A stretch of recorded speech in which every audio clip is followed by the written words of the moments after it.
Ada dua trend terkini yang saya dapati ibu bapa sudah mula lakukan, which is bagus sangat. Yang pertama adalah kita bagi duit raya kepada anak-anak dalam bentuk emas.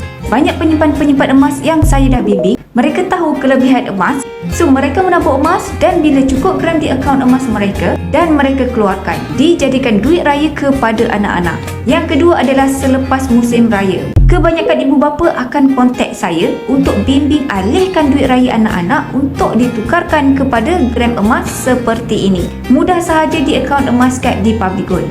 Dengan akaun emas Public Gold, kita boleh daftarkan juga untuk akaun anak. Setiap anak kita boleh ada emas masing-masing. Contoh, anak yang pertama, kedua dan yang ketiga, dan saya pernah uruskan satu family tu ada 3 orang anak. Setiap anak ada aset emas masing-masing. Nanti bila sampai masa masuk universiti, boleh jual emas tersebut. Emas itu dijadikan sebagai dana pendidikan anak-anak untuk masuk ke universiti. Boleh belajar tanpa hutang.